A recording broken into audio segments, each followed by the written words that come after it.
Hello everyone. இந்த வீடியோவில் நம்ம ஷார்ட்டனுக்கு எப்படி அப்ளிகேஷன் போடுறது அப்படிங்கிறத பற்றி பார்க்க போகிறோம். Shorthand plus accountancy and type writing February 2025 நடக்கக்கூடிய எக்ஸாம்ஸ்க்கு அப்ளிகேஷன் போடுறத பற்றி நம்ம பார்க்குறோம். ஸோ நீங்கள் ஃபஸ்ட்டு ஏதாவது ஒரு ப்ரௌசர் எடுத்துக்கோங்க. க்ரோம் எடுத்துக்கிறது கொஞ்சம் பெட்டராக இருக்கும். சர்ச் என்ஜினில் TN.ன்னு மட்டும் போட்டு சர்ச் பண்ணிக்கோங்க. இதில் TN.GTன்னு இருக்கக்கூடிய இந்த லிங்க்கை கிளிக் பண்ணிக்கோங்க. கிளிக் பண்ணி உள்ளே வந்தீங்க அப்படின்னா உங்களுக்கு ரூல்ஸ் அண்ட் ரெகுலேஷன்ஸ் முன்னாடியே கொடுத்துருப்பாங்க. அதே போல் நோட்டிஃபிகேஷன் பார்க்காதவங்க நோட்டிஃபிகேஷனுக்கு ஏற்கனவே நம்ம ஒரு வீடியோ போட்டோம், அதை நீங்கள் கண்டிப்பாக பார்த்துக்கோங்க. அதே போல் நோட்டிஃபிகேஷன் டவுன்லோட் பண்ணி பார்க்கணும் அப்படின்னா இங்கே இருக்கக்கூடிய ஹியர் அப்படிங்கிறத கிளிக் பண்ணி அதில் என்ன ரூல்ஸ் கொடுத்துருக்காங்கிறத பார்த்துக்கோங்க. நமக்கு அப்ளிகேஷன் போட்டு கம்ப்ளீட் பண்ணக்கூடிய லாஸ்ட் டேட் பார்த்தோம் அப்படின்னா 17/1/25 சாயந்தரம் 5 மணிக்கு நமக்கு அப்ளிகேஷனோட டைம் க்ளோஸ் ஆயிரும். அதுக்குள்ளே நீங்கள் அப்ளிகேஷன் போட்டுறணும். அதே போல் டேட்டா கரெக்ஷன் டேட் கொடுத்துருக்காங்க 19 இருந்து 21 வரைக்கும். இது 3 நாள் டேட்டா கரெக்ஷன் இருக்கும். நம்ம அப்ளிகேஷன் போடும்போது கரெக்ஷன் இருக்கக்கூடாதுங்கிறத மைண்டில் வச்சு போட்டுக்கோங்க. கரெக்ஷன் பார்த்தீங்க அப்படின்னா என்னென்னவெல்லாம் மாற்ற முடியாது அப்படிங்கிற விஷயத்தையும் இங்கே கொடுத்துருக்காங்க. இதெல்லாம் பார்த்துக்கோங்க. ஸோ இவ்வளோ தான். நம்ம நோட்டிஃபிகேஷன்லாம் ரொம்பவே டீட்டெயிலாக கொடுத்துருப்போம். நீங்கள் நோட்டிஃபிகேஷன் பார்க்காதவங்க இந்த வீடியோட டிஸ்கிரிப்ஷனில் நோட்டிஃபிகேஷன் வீடியோ கொடுக்குறேன், ஒன்ஸ் கிளிக் பண்ணி பார்த்துக்கோங்க. மேலே இருக்கக்கூடிய கவர்மெண்ட் டெக்னிக்கல் எக்ஸாமினேஷன்ஸ் GTன்னு இருக்கு இல்லையா, இந்த லிங்க்கை கிளிக் பண்ணிக்கோங்க. கிளிக் பண்ணி உள்ளே வந்ததுமே நீங்கள் ஏற்கனவே ஐடி வச்சுருக்கவங்களா இருக்கீங்க அப்படின்னா டேரெக்டாக உங்களோட ஃபோன் நம்பர் போட்டு பாஸ்வேர்டு போட்டு லாகின் கொடுத்து உள்ளே வந்துடுங்க. இது ஆல்ரெடி ஐடி இருக்கிறவங்களுக்கு. இப்போ புதுசாக தான் நீங்கள் ரெஜிஸ்டர் பண்ணணும் அப்படிங்கிறவங்க யூசர் ரெஜிஸ்ட்ரேஷன் அப்படிங்கிறத கிளிக் பண்ணிங்கன்னா போதும், அடுத்து இந்த மாதிரி உள்ளே வந்துடும். இப்போ நம்ம கடைசி நேரத்தில் நம்ம இந்த மாதிரி ஐடி க்ரியேட் பண்ணுறவங்களா இருக்கோம் அப்படின்னா நமக்கு OTP ஜென்ரேட் ஆகிறது கொஞ்சம் சிரமம். நம்ம அதுக்காக என்ன பண்ணலாம் அப்படின்னா நீங்கள் OTP இல்லாமலேயே இந்த இடத்துல ஐடி க்ரியேட் பண்ண முடியும். அப்படி க்ரியேட் பண்ணாலும் ஐடி ஒர்க் ஆகும். இதில் மொபைல் நம்பர் உங்களோட கரெக்டான நம்பராக போட்டுக்கணும். OTPயை பொறுத்த வரைக்கும் உங்கள் மொபைல் நம்பரை வெரிஃபிகேஷன் பண்ணுறதுக்காக தான் வருது. அப்போ நம்ம இங்கே OTP இல்லாமலேயே கூட ஐடி க்ரியேட் பண்ணிக்கலாம். நீங்கள் OTP ஜென்ரேட் பண்ணி கூட போட்டுக்கோங்க. நான் OTP ஜென்ரேட் பண்ணாதீங்கன்னு சொல்கிறது கடைசி நேரத்தில் லாஸ்ட் ஒரு 1 வீக்கில் அப்ளிகேஷன் போடுவாங்க இல்லையா, அந்த மாதிரி ஆட்களுக்கு நான் சொல்கிறேன். இந்த இடத்துல உங்களோட மொபைல் நம்பர் எதுவோ அதை கொடுத்துக்கோங்க. நான் ஒரு மதிப்பாக ஒரு நம்பர் கொடுக்குறேன். ஜஸ்ட் ஒரு 10 நம்பர் இந்த மாதிரி நான் கொடுத்துருக்குன்னா, இப்போ இந்த இடத்துல ஜெனரேட் OTP அப்படின்னு சொல்லி கொடுத்தீங்க அப்படின்னா உங்களுக்கு ஒரு OTP வரும். அதை இந்த இடத்துல போட்டு இப்போ நீங்கள் டைப் பண்ணியிருக்க இதே ஃபோன் நம்பர் உங்களோட நம்பர் எதுவோ அதை மேலே போட்டு OTP கீழே போட்டு என்ன பாஸ்வேர்டு வேணுமோ அதை கொடுத்து கன்ஃபார்ம் பாஸ்வேர்டு சேமாக கொடுத்து நீங்கள் கிரியேட் யூசர்னு கொடுத்தீங்கன்னா உங்களுக்கு ஐடி கிரியேட் ஆயிரும். இது OTP ஜென்ரேட் பண்ணி பண்ணுறவங்களுக்கு. எனக்கு OTP மட்டும் வேணாம், நான் அப்படியே கிரியேட் பண்ணிக்கிறேன் அப்படின்னா நீங்கள் இங்கே உங்களோட மொபைல் நம்பரை மேலே போட்டு ஜெனரேட் OTP அப்படிங்கிற ஆப்ஷனை யூஸ் பண்ணவே பண்ணாதீங்க. டைரெக்டாக பாஸ்வேர்டு டைப் பண்ணிக்கோங்க. என்ன பாஸ்வேர்டு வேணுமோ அதை. ஒரு எக்ஸாம்பிளுக்கு நான் ஒரு பாஸ்வேர்டு கிரியேட் பண்ணுறேன்.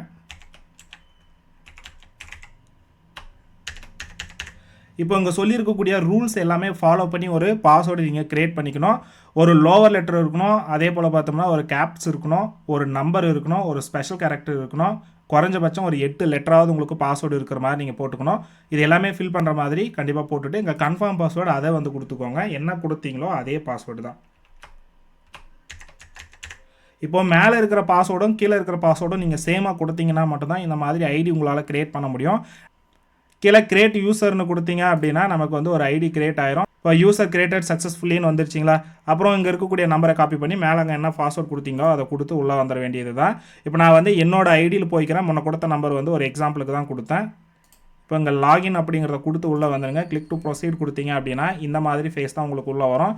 இதில் GTE அப்ளிகேஷன் 2025 இருக்கக்கூடியதை கிளிக் பண்ணிவிட்டு கிரியேட் எடிட் அப்ளிகேஷன் அப்படிங்கிற ஆப்ஷனை கொடுத்துக்கோங்க. இந்த இடத்துல பார்த்தோம் அப்படின்னா பேசிக்கான இன்ஃபர்மேஷன்ஸ் தான், ரொம்ப சிம்பிளான அப்ளிகேஷன் ஃபார்மேட் தான். இதை ஃபாலோ பண்ணி நீங்களே கூட அப்ளிகேஷன் சீக்கிரமாகவே போட்டுக்கலாம். இந்த இடத்துல நீங்கள் உங்களோட நேம் என்னவோ, அப்ளிகேண்ட் நேம் என்னவோ அதை அப்படியே இந்த இடத்துல கேபிட்டல் கொடுத்துருங்க. அதே மாதிரி இனிஷியலுமே எல்லாமே கேபிட்டல்லே கொடுத்துக்கோங்க.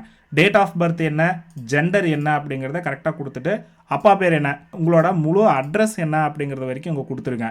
ஆஃப்டர் நம்ம தமிழ்நாடு தான், அதில் நீங்கள் என்ன டிஸ்ட்ரிக் அப்படிங்கிறத கொடுத்துக்கோங்க. உங்கள் சொந்த ஊர் எதுவோ, சரிங்களா. ஸோ அதுக்கப்புறமா எக்ஸாம் எங்கே எழுத போகிறோம் அந்த மாதிரி டீட்டெயில்ஸ்லாம் நமக்கு பின்னாடிக்கு தான் அப்டேட் பண்ணுவாங்க, அந்த எக்ஸாம் சென்டர் செலக்ட் பண்ணுற விஷயமெல்லாம். அதனால் எக்ஸாம் சென்டர் இங்கே இருக்காது. நீங்கள் இங்கே ஃபில் பண்ணுற அத்தனை விஷயமும் உங்களோட பர்சனல் டேட்டாஸ் மட்டும்தான், சரிங்களா. நெக்ஸ்ட்டு உங்களோட பின்கோடு என்ன அப்படிங்கிறத கொடுத்துருங்க. ஃபோன் நம்பர் இதை ரெஜிஸ்டர் பண்ணிங்க இல்லையா, அது அப்படியே வந்துடும் இந்த இடத்துல, அது ப்ராப்ளம் கிடையாது. உங்களுக்கு அடிஷ்னல் ஃபோன் நம்பர் ஏதாவது தேவைப்படுது அப்படின்னா அதை இந்த இடத்துல கொடுத்துக்கோங்க. ரெண்டாவதாக ஒரு ஃபோன் நம்பர் கொடுத்தா தப்பு கிடையாது, ஆப்ஷன் கொடுத்துருக்காங்க. இது பார்த்தோம்னா ஆப்ஷனல் தான், சரிங்களா, கொடுக்கலனாலும் தப்பு இல்லை. அடுத்து வந்து இமெயில் ஐடி, உங்களோட மெயில் ஐடி எதுவோ, அப்ளிகண்ட்டோட மெயில் ஐடி எதுவோ அதை அப்படியே கொடுத்துக்கோங்க. இந்த இடத்துல நீங்கள் 8ஆவதா இல்லை 10ஆவது பாஸா 12ஆவது பாஸா அப்படின்னு சொல்லி கேட்கும். இப்போ நீங்கள் டைப்ரைட்டிங் எக்ஸாம் எழுத போகிறவங்க, நான் 8ஆவது மட்டும்தான் பாஸ் பண்ணியிருக்கேன், இல்லை 8ஆவது படித்து பாஸ் பண்ணிவிட்டு இப்போ தான் 9ஆவது படிக்கிற ஸ்டூடெண்ட், இந்த மாதிரியெல்லாம் இருந்தீங்க அப்படின்னா 8th கொடுத்துக்கோங்க. மற்றபடிக்கு நீங்கள் ஷார்ட் அண்ட் ஃபேஸ் பண்ணுறவங்களா இருக்கவங்களா இருந்தாலும் சரி, இல்லை அக்கௌண்டன்சியாக இருந்தாலும் சரி, இல்லை 10ஆவது முடிச்சுட்டு அதுக்கப்புறமா டைப்ரைட்டிங் பண்ணுறவங்களா இருந்தாலும் சரி, நீங்கள் 10ஆவது இல்லைனா 12ஆவது கொடுத்துக்கலாம். நீங்கள் 10ஆவது கொடுத்துக்கிறதே பெட்டர் தான். சரிங்களா? 10ஆவதே கொடுத்துக்கோங்க, போதுமானது தான். நீங்கள் மார்க் ஷீட்டில் உங்களோட மார்க் ஷீட் நம்பர் இருக்குமில்ல, அதுவும் நீங்கள் என்ன இயரில் பாஸ் ஆனீங்க அப்படிங்கிற டீட்டெயிலையும் நீங்கள் வந்து இந்த இடத்துல அப்ளை பண்ணிடணும். அப்ளை பண்ணிவிட்டு உங்கள்கிட்ட நீங்கள் இப்போ அப்ளை பண்ணீங்க இல்லையா, இந்த மார்க் ஷீட் வந்து எத்தனாவது மார்க் ஷீட், இப்போ அட்டம்ப்ட் வச்சு பாஸ் பண்ணுறவங்களாம் இருப்பாங்க. ஒரே அட்டம்ப்டா இல்லை 2வது அட்டம்ப்டா, இது எத்தனாவது மார்க் ஷீட்டுன்னு சொல்லக்கூடியது தான். ஃபஸ்ட் அட்டம்ப்ட்லேயே பாஸ் பண்ணவங்களா இருந்தால் இந்த 1 அப்படிங்கிறத கொடுத்துக்கோங்க. 2வது அட்டம்ப்ட்னா 2ன்னு கொடுத்துக்கோங்க. நீங்கள் இந்த மாதிரி 2வது மார்க் ஷீட் தான் கொடுக்குறீங்க அப்படின்னா 2வது அட்டம்ப்ட்டில் தானே பாஸ் ஆகிருப்பீங்க, அந்த மார்க் ஷீட்டோட டீட்டெயில்ஸ் கொடுத்தா போதுமானது. ஃபஸ்ட்டு மார்க் ஷீட்டோட டீட்டெயில்ஸ் தேவையில்லை. ஏதாவது ஒன்று தான் இந்த இடத்துல வந்து அப்ளை ஆகும். அதனால் நீங்கள் செகண்ட் மார்க் ஷீட்டோட டீட்டெயில்ஸே வந்து கொடுத்துக்கோங்க. ஓகே, இதெல்லாம் வந்து பேசிக்கான இன்ஃபர்மேஷன்ஸ் தான். அடுத்து பார்த்தோம் அப்படின்னா குவாலிஃபிகேஷன்ஸ் ஆல்ரெடி பாஸ்டுன்னு வருதா. இப்போ நமக்கு எல்லாமே தெரியும் இந்த மாதிரி சிலபஸ் சேஞ்ச் பண்ணிட்டாங்க அப்படின்னு சொல்லி. அப்போது நம்ம ஜூனியர் எக்ஸாம் எழுத போகிறோம் அப்படின்னா நமக்கு எந்த குவாலிஃபிகேஷன்ஸும் தேவையில்லை, டேரெக்டாக போய்ட்டு ஜூனியர்னு அப்ளை பண்ணிக்கலாம் இந்த இடத்துல. இப்போ நம்ம சீனியர் எக்ஸாம்ஸ் தான் அப்ளை பண்ண போகிறோம், டைப்ரைட்டிங்காக இருந்தாலும் சரி, அதே போல் ஷார்ட் அண்ட் அக்கௌண்டன்சியாக இருந்தாலுமே சரி. அப்போது அதுக்கு முன்னாடி நம்ம ஜூனியர் அப்படிங்கிற ஒரு சர்டிஃபிகேட் நம்ம முடிச்சு வச்சுருந்துருக்கணும். இப்போ எல்லாருமே ஷார்ட் அண்ட் பேசிக்காக இப்போ ரைட் பண்ண போகிறவங்க மேக்ஸிமம் இருக்கும் இல்லையா. இப்போ நம்மளில் இங்கிலீஷ் முடிச்சிருந்தீங்க அப்படின்னா, இங்கிலீஷ் வந்து இன்டர்மீடியட் எழுத போகிறீங்கன்னா உங்கள்கிட்ட ஜூனியர் சர்டிஃபிகேட் தேவை. இப்போ இந்த இடத்துல வந்து ஷார்ட் அண்ட் இங்கிலீஷ் ஜூனியர் அப்படிங்கிறத செலக்ட் பண்ணிங்க அப்படின்னா மட்டும்தான் இந்த இடத்துல பார்த்தீங்கன்னா ரெஜிஸ்ட்ரேஷன் ஷார்ட் அண்ட் இங்கிலீஷ்னு இருக்கா, இந்த இடத்துல தெரியும். இப்போ இதை நீங்கள் கிளிக் பண்ணும்போது உங்களுக்கு இன்டர்மீடியட் மட்டும்தான் வந்து பார்த்தோம்னா செலக்ட் ஆகிற மாதிரியான ஆப்ஷன் வரும். இதே வந்து மேலே நீங்கள் இங்கிலீஷ் இன்டர்மீடியட்னு சொல்லி செலக்ட் பண்ணீங்க அப்படின்னா இந்த இடத்துல உங்களுக்கு சீனியர் மட்டும்தான் வந்துட்டு செலக்ட் ஆகிற மாதிரி இருக்கும். இந்த மாதிரி சரிங்களா. அப்போது இந்த மாதிரி வந்து நீங்கள் ஷார்ட் ஹேண்டில் கொடுத்துக்கோங்க. அதே போல் வந்து தமிழ் எழுத போகிறவங்களா இருக்கீங்க அப்படின்னா தமிழ் ஜூனியர் கொடுத்துக்கோங்க. தமிழ் ஜூனியர் கொடுத்தீங்க அப்படின்னா மட்டும்தான் இந்த இடத்துல உங்களுக்கு தமிழ் சீனியர் அப்படிங்கிற ஆப்ஷன் வந்துட்டு எனேபிள் ஆகும். அதே போல் ஹை ஸ்பீடு எழுத போகிறவங்களா இருந்தாலும் இதில் வந்து சேஞ்ச் பண்ணிக்கோங்க. இதுக்கப்புறம் நீங்கள் சீனியர் முடிச்சிருந்தீங்க அப்படின்னா தான் ஹை ஸ்பீட் பண்ண முடியும். இப்போ சீனியருங்கிறத செலக்ட் பண்ணிங்க அப்படின்னா தான் அந்த ஷார்ட் அண்ட் தமிழில் ஹை ஸ்பீடுக்கான அந்த ஆப்ஷன்ஸ் வந்து எனேபிள் ஆகும். இந்த இடத்துல இருக்குது தமிழா இங்கிலீஷா அப்படிங்கிறத வந்து கொடுத்துக்கோங்க. சரிங்களா. ஸோ இந்த மாதிரி சொல்லிவிட்டு இப்போ நீங்கள் என்ன லெவல் எக்ஸாம் எழுத போகிறீங்களோ அதுக்கு முன்னாடி லெவல் சர்டிஃபிகேட்டை நீங்கள் அப்லோட் பண்ணுற மாதிரி இருக்கும். அதை கரெக்டாக பார்த்து இந்த இடத்துல அப்டேட் பண்ணிக்கோங்க. இந்த இடத்துல நான் வந்து ஒரு எக்ஸாம்பிளுக்காக தமிழ் சீனியர் எக்ஸாம் எழுத போகிற மாதிரி நான் அப்ளை பண்ண போகிறேன். தமிழ் ஷார்ட் அண்ட் ஜூனியர் அப்படிங்கிறத கொடுத்துட்டு தமிழ் ஷார்ட் அண்ட் ஜூனியரோட சர்டிஃபிகேட் நம்பர் வந்து இந்த இடத்துல கொடுத்துக்கோங்க. சரிங்களா. சர்டிஃபிகேட் நம்பர் நமக்கு என்ன அப்படிங்கிறது தெரியும், ஜஸ்ட் பார்த்து கொடுத்துக்கோங்க. என்ன இயரில் பாஸ் பண்ணிங்களோ அதை கொடுத்துக்கோங்க. ஆகஸ்ட்டா பிப்ரவரியா அதை வந்து பார்த்து கரெக்டாக கொடுத்துருங்க. சரி, இதெல்லாம் அப்ளை பண்ணி முடித்த பிறகு ப்ரீவியஸாக நம்ம பாஸ் பண்ண சப்ஜெக்டோடதை மேலே கொடுத்துட்றோம். அடுத்து இந்த இடத்துல என்ன எக்ஸாமுக்கு நீங்கள் அப்பியர் ஆக போகிறீங்க அப்படிங்கிறத இந்த இடத்துல வந்து செலக்ட் பண்ண போகிறீங்க. இப்போ பார்த்தீங்க அப்படின்னா தமிழ் சீனியர் தானே, அப்போ இந்த இடத்துல தமிழ் சீனியர்னு மட்டும் கொடுத்தீங்கன்னா போதும் தான். மேலே பொறுத்த வரைக்கும் நம்ம இந்த இடத்துல தமிழ் ஜூனியர் தான் கொடுத்துட்டு வந்திருக்கோம். இப்போ தமிழ் சீனியர் கொடுத்துட்டு கீழே அப்டேட் மட்டும் கொடுத்தீங்கன்னா போதுமானது தான்.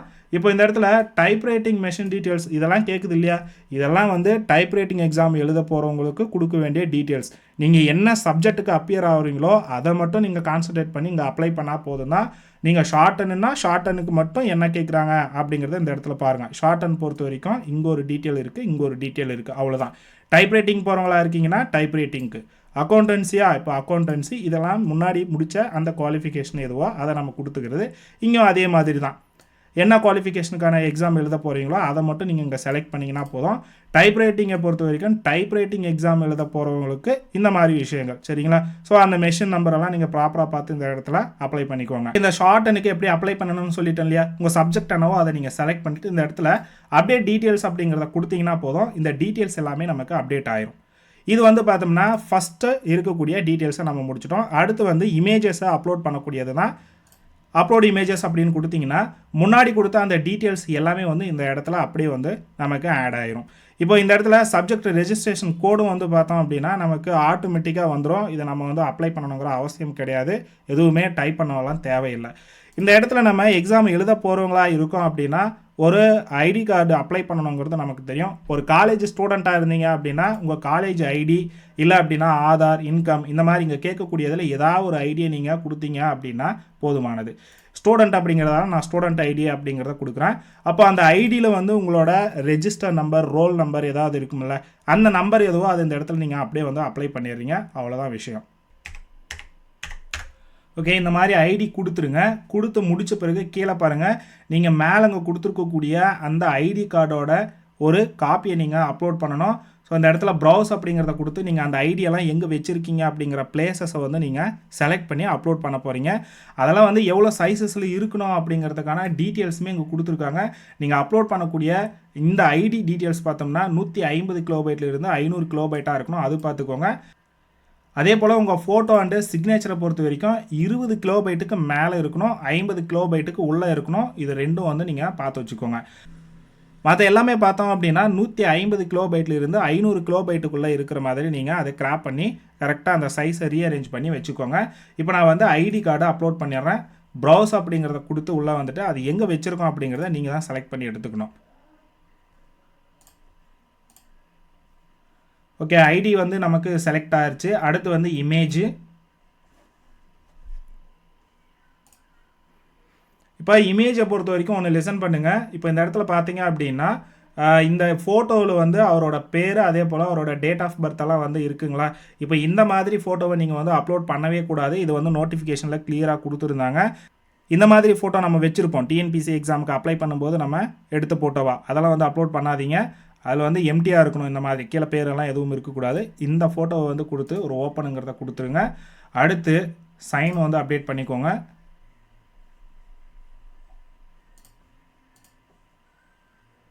Next SSLC mark sheet 1.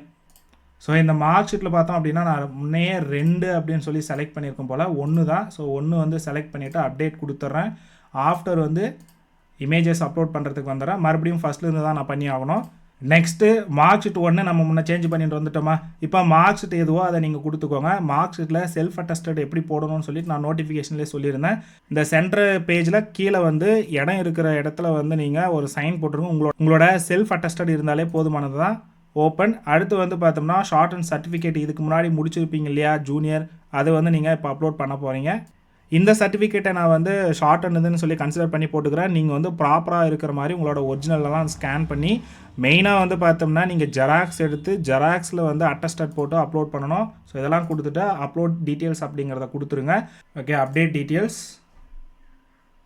இப்போ எல்லாமே வந்து அப்டேட் ஆகிடுச்சு. இந்த டீட்டெயில்ஸ் எல்லாமே உங்களுக்கு தெரியும்னு நினைக்கிறேன். அவ்வளோதான். ஸோ அப்டேட் டீட்டெயில்ஸ் கொடுத்த பிறகு அடுத்த ஸ்டெப் என்னவோ அதை நம்ம பார்க்க வேண்டியது தான். அடுத்து அப்ளிகேஷனோட ப்ரிவ்யூ தான். அப்ளிகேஷனோட ப்ரிவ்யூவில் எல்லா டீட்டெயில்ஸும் வந்து கரெக்டாக இருக்கா அப்படிங்கிறத ஒன்ஸ் வந்து செக் பண்ணிக்கோங்க. செக் பண்ணிட்ட பிறகு இதை வந்து நீங்கள் டிராஃப்டாக வந்து எடுத்துக்க வேண்டியது தான். சரிங்களா. இந்த இடத்துல டவுன்லோட் அப்படிங்கிறத கொடுத்துருங்க. டவுன்லோட் கொடுத்தீங்க அப்படின்னா என்ன பேரில் சேவ் ஆகணும்னு கேட்கும். ஸோ ஜஸ்ட் வந்துட்டு நீங்கள் சேவ் பண்ணிடுங்க. அடுத்து வந்து அடுத்த அப்டேட் என்னவோ அதை நீங்கள் பண்ண வேண்டியது தான். ஸோ பேக் கொடுத்து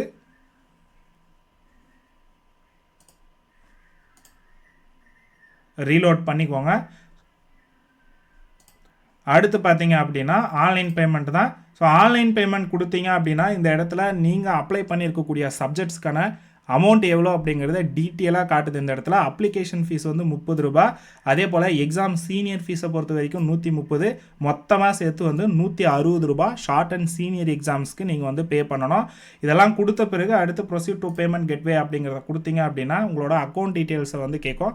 ஜஸ்ட் ஃபர்தராக நீங்கள் வந்து உங்களோட டீட்டெயில்ஸ் எல்லாம் கொடுத்து நீங்கள் அடுத்து பேமெண்ட் பண்ண வேண்டியது தான். இதில் உங்களோட டீட்டெயில்ஸ் எல்லாம் கொடுத்துக்கோங்க. ஸோ பில்லிங் நேமில் யாரோ ஒரு பேர், கார்டு யாரோ வருதோ அந்த நேமை வந்து கொடுத்துக்கோங்க. இந்த இடத்துல ஊர் பேர், டிஸ்ட்ரிக்ட் பேர் மட்டும் கொடுத்துக்கோங்க. ஜிப் கோடு வந்து உங்களோட பின்கோடு, சிட்டி என்ன டிஸ்ட்ரிக்ட், ஸ்டேட் நம்ம தமிழ்நாடு, கண்ட்ரி இந்தியா, இந்த மாதிரி உங்களோட மொபைல் நம்பர், அடுத்து மெயில் ஐடி, உங்களோட மெயில் ஐடியை வந்து கொடுத்துக்கோங்க யாரோ ஒருத்தரதை. அடுத்து பார்த்தோம் அப்படின்னா நீங்கள் இந்த பேமெண்ட்டை பொறுத்த வரைக்கும் டெபிட் கார்டு அதே போல் கிரெடிட் கார்டு, அது மட்டும் இல்லாமல் நீங்கள் வந்து யூபிஐ அண்ட் வேலட் இதெல்லாமே வந்து பண்ணிக்க முடியும். ஸோ இதில் ஏதாவது ஒரு ஆப்ஷனை நீங்கள் யூஸ் பண்ணி இந்த இடத்துல மேக் பேமெண்ட் கொடுத்துட்டீங்க அப்படின்னா நமக்கு அமௌண்ட் வந்து டெபிட் ஆயிரும். இந்த அப்ளிகேஷன் வந்து நமக்கு கம்ப்ளீட் ஆயிரும். ஆஃப்டர் பார்த்தீங்க அப்படின்னா நீங்கள் ஃபைனல் பண்ணி சப்மிட் டேட்டா அப்படிங்கிறதையும் நீங்கள் வந்து கொடுக்கணும். சப்மிட் டேட்டா கொடுத்த பிறகு பார்த்தீங்க அப்படின்னா generate application with application number. இப்போ வந்து பார்த்தோம்னா இதுக்கு முன்னாடி வரைக்கும் அப்ளிகேஷனுக்குன்னு சொல்லி எந்த ஒரு நம்பருமே கிடையாது. இப்போ வந்து புது அப்டேட்டு நீங்கள் டேட்டா சப்மிட் பண்ண பிறகு இந்த ஜெனரேட் அப்ளிகேஷன் அப்படிங்கிற ஆப்ஷனை வந்து நீங்கள் கொடுத்தீங்க அப்படின்னா உங்களுக்கு அப்ளிகேஷன் வந்துட்டு ஜென்ரேட் ஆயிரும். ஃபைனலாக நீங்கள் generate application with application number அப்படிங்கிறத சப்மிட் பண்ணிட்டீங்க அப்படின்னாலே நமக்கு அப்ளிகேஷன் வந்து ஃபைனல் ஆச்சு அப்படிங்கிறது அர்த்தம். ஃபைனல் பண்ணிவிட்டு நீங்கள் லாக் அவுட் பண்ணிட வேண்டியது தான். ஜஸ்ட்டு வந்து இந்த மாதிரி தான் அப்ளிகேஷன் போடணும். ஸோ இந்த அப்ளிகேஷன் நீங்கள் போடுங்க. உங்களுக்கு ஏதாவது டவுட்ஸ் வருது அப்படின்னா நீங்கள் இந்த கமெண்ட் செக்ஷனில் வந்து கமெண்ட் பண்ணுங்கள். ஸோ உங்களுக்கு அப்டேட் என்ன அப்படிங்கிறது, வேறு ஏதாவது அப்டேட் வந்தது அப்படின்னா அதை பற்றின அப்டேட்டை நான் உங்களுக்கு ஃபஸ்ட்டு கமெண்டில் வந்துட்டு வீடியோ போட்டு லிங்காவோ இல்லை அப்படின்னா இன்ஃபர்மேஷனாவோ நான் வந்து ஷேர் பண்ணுறேன். உங்களுக்கு ஏதாவது டவுட்ஸ் அப்படின்னாலோ இல்லை ஏதாவது வந்து உங்கள் ஒர்க் ஆகலை அப்படின்னாலோ கண்டிப்பாக வந்து நீங்கள் இந்த வீடியோவோட கமெண்ட் செக்ஷனில் கமெண்ட் பண்ணுங்கள். அதே போல் வந்து உங்களுக்கு அப்ளிகேஷன் நம்ம வந்து போட்டு கொடுத்துட்ருக்கோம். யாருக்காவது ஷார்ட்டனுக்கும் சரி, டைப் ரைட்டிங், அதே போல் அக்கௌண்டன்சி, இதுக்கெல்லாம் அப்ளிகேஷன் போடணும்னு சொல்லி விரும்புனீங்க அப்படின்னா உங்களுக்கு அப்ளிகேஷன் போட்டு கொடுத்துட்றோம். ஸோ அதுக்கான ஃபீஸ் என்னவோ வந்து பார்த்தோம்னா நீங்கள் ஸ்டார்ட் பண்ணுங்கள், நம்ம சொல்கிறோம். அதே போல் நோட்டிஃபிகேஷன்லேயே நம்ம சொல்லியிருந்தோம். எக்ஸாமுக்கான எக்ஸாம் சென்டர் செலக்ட் பண்ணுறதுக்கெல்லாம் நமக்கு டேட் வந்து சொல்லுவாங்க பின்னாடி. நம்ம அந்த நாள் என்னவோ அதை பார்த்து கரெக்டாக வந்து செலக்ட் பண்ணிக்க வேண்டியது தான். அதே போல் ப்ரௌசிங் சென்டரில் போயிட்டு வேறு எங்கேயாவது நீங்கள் தேர்ட் பர்சன் கிட்ட கொடுத்து அப்ளிகேஷன் போடுறவங்களா இருக்கீங்க அப்படின்னா உங்களுக்கு எக்ஸாம் சென்டர் வரும்போதெல்லாம் அவங்க வந்து இன்ஃபார்ம் பண்ண மாட்டாங்க. ஏன் இதை நான் சொல்கிறேன் அப்படின்னா இதே இஷ்யூ வந்து பார்த்தோம் அப்படின்னா இதுக்கு முன்னாடி நடந்த எல்லா எக்ஸாம்ஸ்லையுமே வந்து ஸ்டூடெண்ட்ஸ் ஃபேஸ் பண்ணிட்டு தான் இருக்கீங்க. கடைசி நேரத்தில் நம்மக்கிட்ட ஃபோன் பண்ணி கேட்பீங்க. அதுக்கான வாய்ப்புகளே இல்லாத சூழ்நிலையில் தான் நீங்கள் கேட்பீங்க. என்ன அப்படின்னா நான் வந்து இந்த எக்ஸாம் சென்டர் செலக்ட் பண்ணுற அன்றைக்கி பண்ணலை, நான் ஒரு ப்ரௌசிங் சென்டரில் பண்ண அவங்க வந்து எதுவும் சொல்லலை, எனக்கும் தெரியாது, இந்த மாதிரிலாம் சொல்லிட்டு இருப்பீங்க. இந்த மாதிரி இஷ்யூவெல்லாம் நடக்காமல் இருக்கணும்னா ஒன்று நீங்களே பண்ணுங்கள், இல்லை அப்படின்னா நீங்கள் நம்மக்கிட்ட கொடுங்க, பண்ணி கொடுத்துட்றோம். ஒருவேளை நீங்கள் வந்து ப்ரௌசிங் சென்டரில் தான் போய் பண்ணுவீங்க அப்படின்னா அந்த இடத்துல நீங்கள் இன்ஃபர்மேஷன் ஷேர் பண்ணிட்டு வந்துடுங்க. எக்ஸாம் சென்டர் வந்து செலக்ட் பண்ணக்கூடிய டேட் வந்தாலுமே கூட அவங்க இன்ஃபார்ம் பண்ண மாட்டாங்க. அவங்களுக்கு இந்த எக்ஸாம்ஸை பற்றி பெருசாக அவேர் இருக்காது. அதனால் நீங்கள் வந்து அவேராக இருந்து அந்த நாள் என்னவோ அதை பார்த்து போயிட்டு நீங்கள் எக்ஸாம் சென்டரை வந்து செலக்ட் பண்ணிவிட்டு வந்துடுறது அது உங்களோட பொறுப்பாக இருக்கணும். ஓகேவா? ஸோ இவ்வளோ தான் இன்ஃபர்மேஷன். வேறு ஏதாவது உங்களுக்கு டவுட்ஸ் இருந்தால் இந்த வீடியோவோட கமெண்ட் செக்ஷனில் கமெண்ட் பண்ணுங்கள்.